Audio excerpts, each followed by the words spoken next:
What's up, guys? Monday Night Football. It's Monday Night Football. Back at it. Crazy slate today. You had to play some chalk today. I had some parts of the big game, that Seattle-Detroit game, but we didn't hit it. So what are you gonna do? It is like midnight right now on Sunday night. So if I say tomorrow, you'll know why. It's the game. It's Monday Night Football, right? I'm the Degenerate 75 new guy. What's up? If you don't know, I'm a high-limit DFS player that focuses on football and golf. But more than anything, I'm here to not give you picks. I'm not going to give you a single fucking pick, brother. But you know what I am going to do? I'm going to help you get better at this, because these DFS streets be tough, and it is very easy to lose a lot of money doing this shit. So what I'm here to do is to help you not lose so much money. Notice I didn't promise you you'll win, but if you do everything right, you do it right long enough, maybe you'll become a winner. You see this big-ass schedule right here? The big guy stays busy, right? Monday Night Football. You're watching it right now. We do Thursday Night Football. Normally I have my dude John Gold JD on here. He'll definitely be on Tuesday. When we do the week-long preview, we do our final thoughts on Saturday. I also do golf, the Showdown, Hoedown for that. Huge edge over there, even though everybody treats it like a bastard child in the swing season. Whatever. It won't stop me, motherfather. And then what's really catching fire is my Friday night show, College Football DFS, the easiest DFS out there, because there's just not a lot of great content pushing the good play. So come check that out Friday if you want to, or don't. I don't give a fuck. Channel's blowing up with or without you, brother. But with that said, let's get going, man. It's Monday Night Football. Once again, not the greatest matchup, but the first thing we're always going to talk about is contest selection. I saw one of the big names in the industry today hit the Millie Maker, and that's great. I'm happy for him. But here's what I will tell you. Is like seeing that stuff on Twitter, that makes you, average guy who plays this, maybe you're playing $20 a slate, $100 a slate, whatever it is, that's not normal, right? Like, he's been doing that for 10 years and he finally hit it. And so you got to stop thinking like having these visions of grandeur, right? That's going to be you, because that is what makes you right there lose right off the bat, is playing in these contests with these huge negative EVs. And the Millionaire Maker tomorrow, 44.4% goes to first place. That is redonkulous. That is beyond redonkulous, right? And it'll probably be a train that hits it. Let's face it, hardly anyone ever solo hits these things. And if you do, you would have to get so creative and so unique with your lineup that the chances of it hitting are probably 1 in like 100,000 at best. That's if you're really good and you have a really clever lineup and everything goes your way. So I'm telling you, man, just stay the fuck away from that, okay? Just stay away from that $15 tournament. That will help you so much. If you want to play for big prizes, you want to enter a whole bunch of lineups, just go check out the $3. It's still, oh my God, look at that. They actually fixed the prize structure? Oh, now it's the nuts. Are you kidding me? This used to be 100,000 up top. Now they're following my rule. You always want to see a contest where only 10% goes to first. Those are the best, right? And then 10th place, you want to be 1/10 of that. And it is 10%. So 1% of all the prize pool goes to 10th place. So you can really take some shots in this. It's a 20 max. So you're entering the same number of lineups as everybody. 40,000 up top's going to still have you dancing naked in the street. You're going to be pumped. And because it's a $3, you can take more risk. You can leave $2,700 on the table to kind of get a really unique build, right? I would say when you're playing $3 lineups, probably don't want to chase the 280 person train that's going to hit. I don't really think you want to be doing that with $3 lineups. But I guess, if your whole budget's $60, well, then you go play whatever you want. What I will tell you, and what I'm a big believer in, is you pick a game script, right? You pick a game script. Right? Like, let's say my game script tomorrow is, I think that most people are going to play that the Rams are going to whoop that ass. So maybe I play that the 49ers dominate the game, right? And I go play a bunch of 5-1 49er onslaughts. I play 49er kicker, 49er defense, stack Garoppolo, a lot of Deebo Samuels, and then I just run it back with maybe Kupp or maybe Allen Robinson, somebody like that. Just a 5-1 onslaught, something like that. And that will be my game script, right? And then I'm going to have about 20 different versions of that, right? Like maybe, instead of playing, maybe I stack Ayuk in there or something, right? Play that the 49ers get there that way. Maybe I go George Kittle instead of that. And I just play all the people that would fit my game script, right? In my game script, if I think the 49ers are going to blow them out, well, then I probably shouldn't play the Rams defense, should I? John, come on, man. So that's what I'm a big fan of. And when you're going to do 20 entries, that's a good chance to get a really good pool of about 12 players that fit a specific script that you like. And then you can mix and match that script. And if your script hits, you really have a chance to hit that thing. Or, maybe you want to do 2 scripts. Maybe you want to do one that's a shootout script, because I don't think anybody's playing that this game is going to be a shootout tomorrow. So you stack both quarterbacks, maybe put them with some cheap receivers.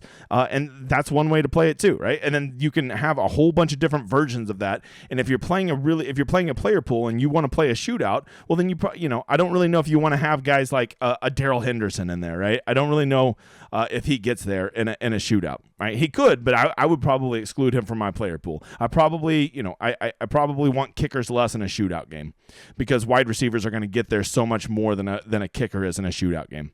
So that's what I'm talking about. You can never go wrong with the single entries. Love all the single entries, but the $1.20 max, fucking great. These are very sustainable tournaments for you to play in because I got to imagine you're not a professional playing thousands of dollars every slate, and that's probably why you're watching this. And the best thing you can do is contest selection. So there you go.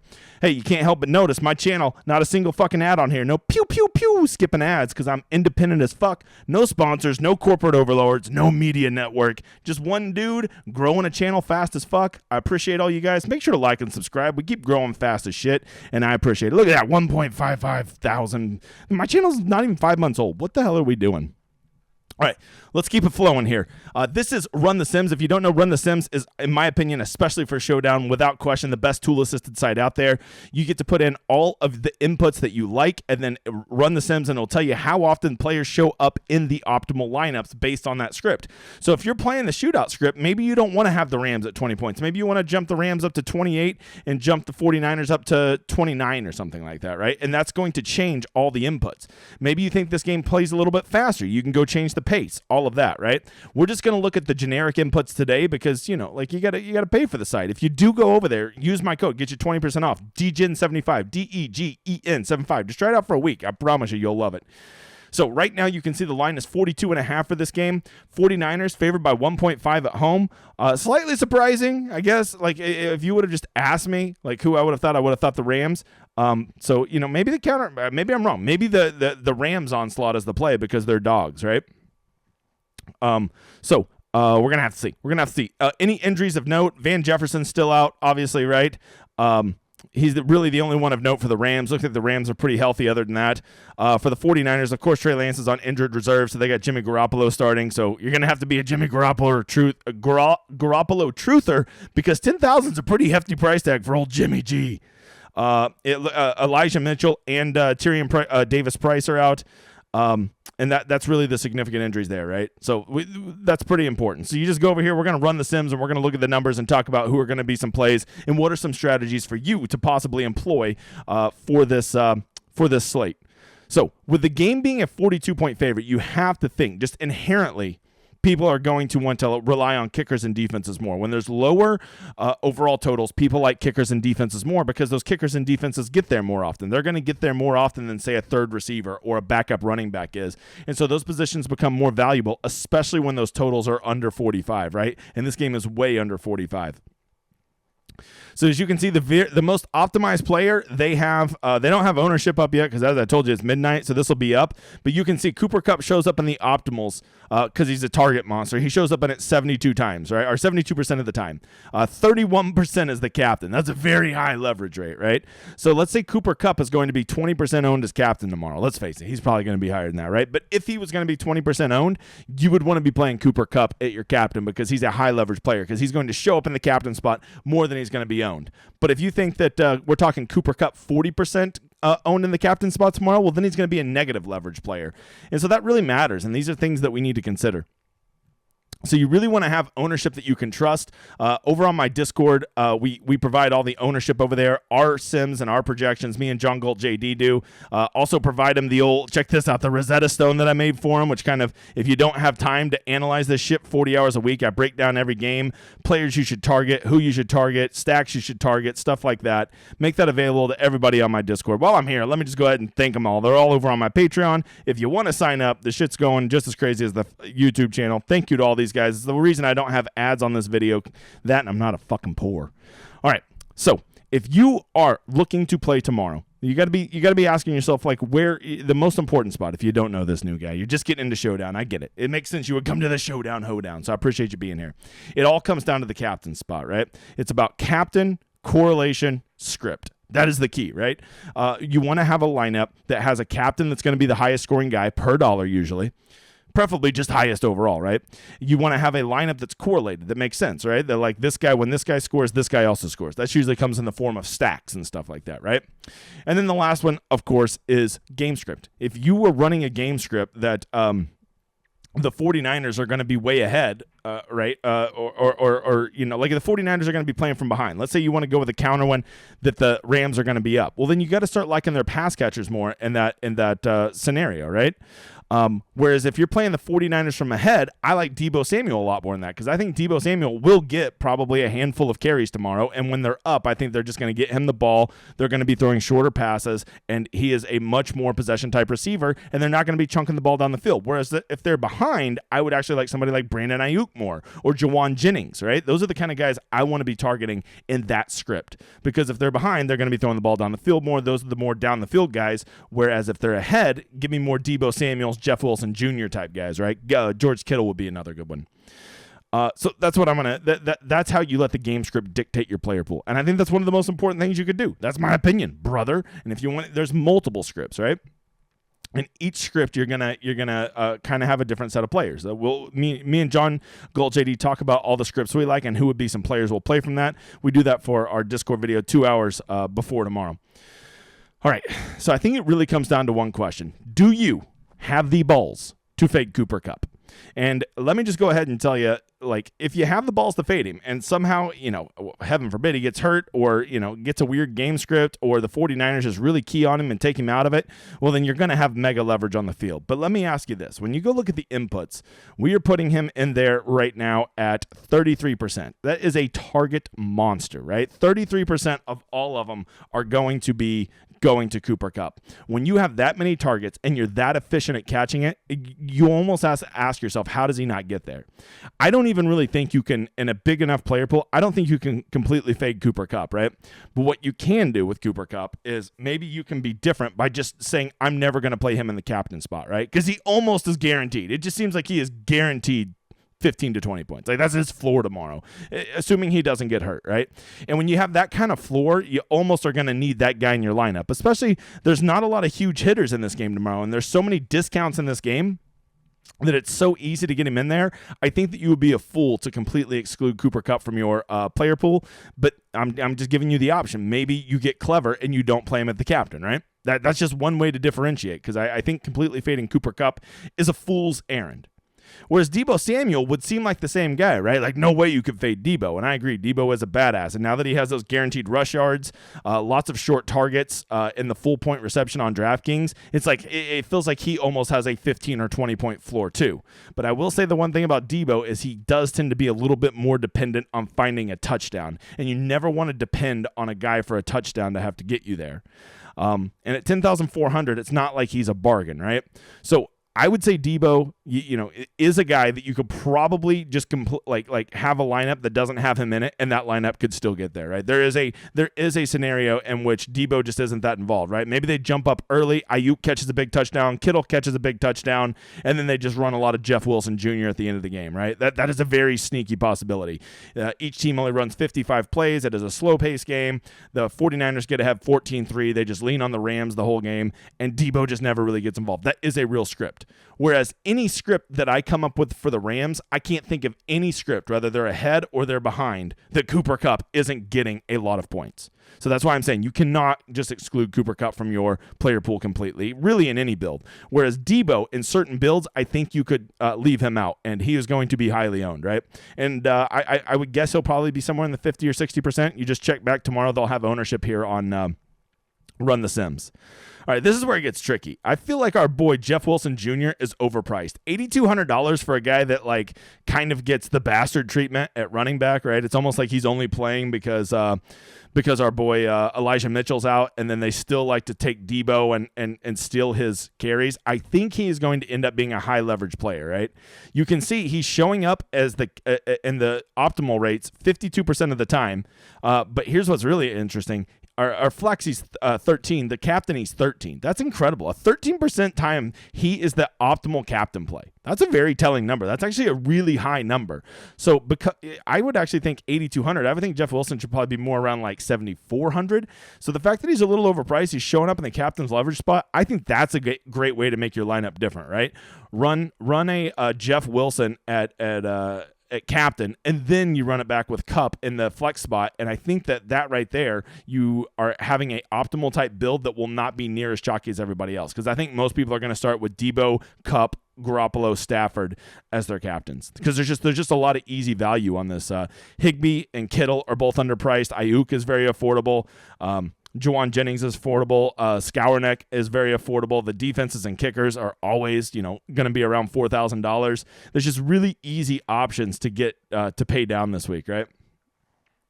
Don't forget about Kyle Juszczyk at 1,000. He seems to win somebody the fucking GPP every year, so you got to consider him too.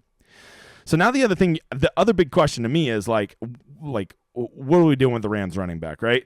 Do we think that like they finally have figured it out? They're back to giving it to Cam Akers and Darrell Henderson's over? Because Darrell Henderson could, you never know what the freaking Rams are going to do. They're like the Patriots when it comes to running backs, right? And Darrell Henderson could be the ultimate leverage player for whatever reason. Cam Akers sucks or fumbles, or they just decide, hey, we're fickle as fuck. Let's go back to Darrell Henderson. It does appear that Cam Akers is going to take over that role, but there is something to be said that maybe you just fade both of the Rams running backs and just hope neither of them get there. And if they don't, you've already boxed out probably 40, maybe 50% of the entire field by just not playing those guys. And if you're playing a script where the Rams are playing from behind, that is a very real script that they could get there, or that neither of them could get there. And you could run like a 4-2 49ers onslaught or a 5-1 and just run it back with a couple pass catchers from the Rams. That's a very viable strategy, right? Or you could look at it the other way and say, no one wants to play the Rams running backs. They're going to be in a script that probably has them behind. So maybe you embrace being different than everybody, and you say the Rams control this game. The Rams get up ahead early. They're throwing every pass to Kupp, and then they're running the ball with Akers or Henderson, whichever running back you think it's going to be. I would probably lean towards Akers. And then you make that your script, and you run a 4-2 or a 5-1 Rams script, and then just run it back with maybe Debo, or run it back with Ayuk or Kittle or somebody like that, right? That's a very, very viable thing. And if you're running a 5-1 Rams to 49ers stack, the reason that is ultra appealing is the underdog team in a 5-1 onslaught usually comes in at like 1% of 1% ownership. There's just not a lot of people that like to run 5-1s, right? And when they do run 5-1s, it's almost always for the team that's favored, right? Like the Chiefs and the Bucks played Sunday Night Football, and I would guarantee you most of the 5-1s were stacked towards the Chiefs because they were favored, right? So that's a great way to really make your lineup different and still play good players, right? So like when you're playing a 5-1 onslaught, you can basically play all the guys you want because so few people build rosters like that. Almost everybody wants to build a 3-3 or a 4-2. Very few people go 5-1 onslaught. I'm not a big fan of the old 6-0. I would go at least 5-1, especially if your one run back from the Rams is Kupp. That would be my one run back, right? If you need the salary relief, I think Higbee's probably the second best choice, right? So that's some ways that you can still play all the guys you like, but still have a build that's very, very different than everybody else. Now you just need the Rams to, kind of kick that ass. And I don't think it's crazy to think the Rams could whoop the 49ers ass tomorrow. So that's one way to consider it, right? Maybe something else. Maybe you just play your two studs. Maybe you play Kupp and Debo, and then you just go play, two kickers or two defenses and a kicker, and you just hope the game stays low. You get a pick six. There's a lot of field goals. Maybe throw in one of the running backs, a Jeff Wilson or something like that, right? I think, even though the total's low, I don't think a lot of people will embrace the boring kind of low-scoring narrative. But that is a way that you could get different, right? But even less than that, maybe you just embrace 100%, just play the shootout, right? You go play a Tyler Higbee at captain. You run it back with Stafford and Kupp, so you've got that side stacked. And then on the other side, you do a Garoppolo, Jennings, and if you have money, hopefully you can get Ayuk or Kittle in there, right? You just embrace that it's a shootout. Both teams are just passing the ball over the field. It's up and down, back and forth, right? And that will definitely, with a 41.5 point total, will definitely not be something that people are building around, right? So that's some different builds to consider and some different ways to try to get different, okay? A lot of people always think that the way to get different is just by going and playing some fucking punt, right? And I would say instead of playing Kyle Juszczyk tomorrow or Ray McLeod, instead of playing those guys, How about you just go build different, right? So you're still playing good players, guys that are going to be on the field, guys that are going to be getting targets, guys that are going to be touching the ball. You just use them in a way that is different than everybody else. Doesn't that make sense, right? Instead of just being different doesn't always mean playing that one fucking punt that you hope catches a bomb, right? That's like a noob way of thinking about being different. How you can really be different is embracing a script that nobody else is playing. Okay, not many people are going to play a script with 0 running backs in their lineups, right? Embracing the shootout, playing a pass catcher like a Tyler Higbee at captain, and then just stacking pass catchers on both sides. People aren't going to build that build. People aren't going to build the Rams 5-1 onslaught. So those are ways you can be different and still play really good players. That is some strategy for you. That is some way to get different. I hope you will go drop a like and a sub for me. I hope that you will maybe come check out the Discord. We're growing. We're almost to 300. Come help the big guy get there. And most importantly, I hope to see you again, you motherfathers. I hope you've enjoyed the show. We will see you Tuesday for the week-long preview. Good luck tonight, dudes.